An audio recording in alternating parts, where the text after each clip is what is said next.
rookie Isiah Pacheco, because Clyde Edwards-Helaire is more like Clyde Edwards-Lair. Clyde Edwards hilarious. If ridiculous. Yeah, Clyde Edwards ridiculously hilarious.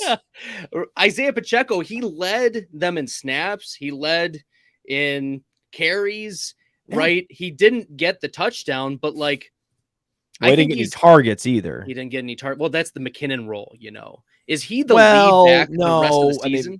Edwards-Helaire was catching touchdowns. He was getting shovel passes for touchdowns. Yeah.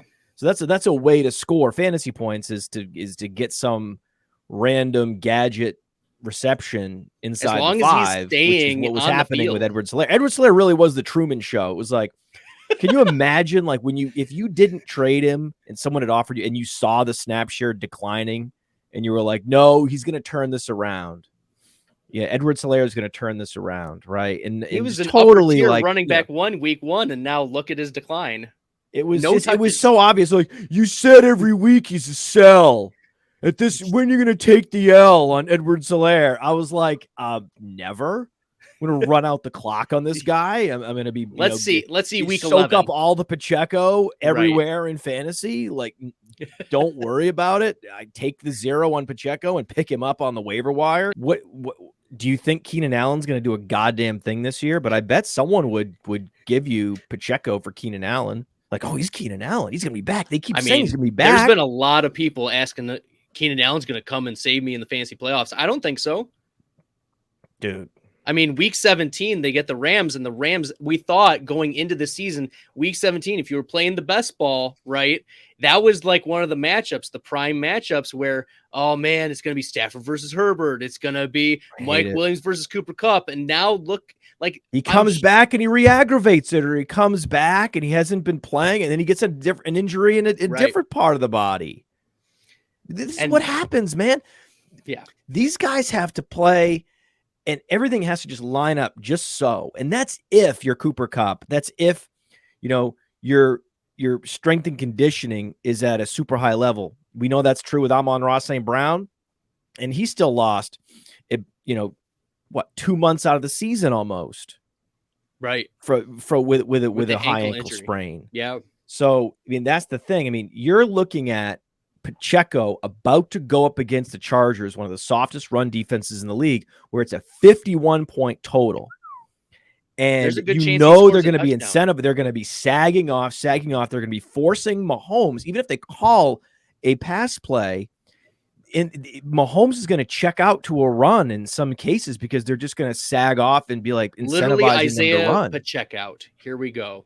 They're going to check out to it. Eye patch, right? I love it. Do we have a? Do we? Yes.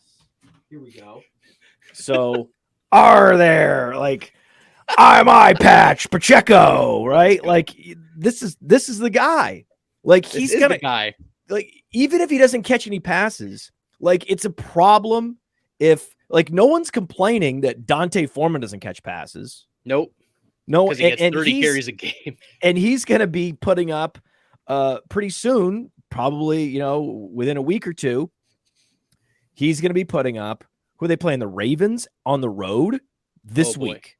Okay, we're going to see 28 yards and no catches, and essentially a nothing burger in fantasy because not only does he not catch passes, but he's on a bad offense.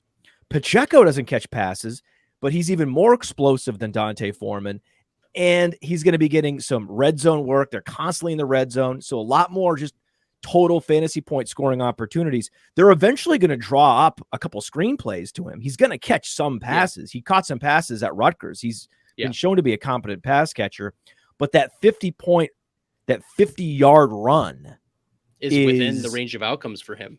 It's out there. It's so out there. And as soon as it happens, everyone's going to be slapping their forehead. Like, well, he was one of the fastest coming out of the NFL draft. And, this was one of the players that you were thinking, well, what about the college production, right, at Rutgers? Like, well, Rutgers had arguably the worst offensive line in college football. Worst offense. Yeah. So just putrid. Now poor put guy. him If he had been on the imagine Chiefs. if he had been at Ohio State. If he had been at Clemson, right? Oh, I've been playing behind ETN. I finally got my opportunity as a senior. This is your chance. shreds. He would have been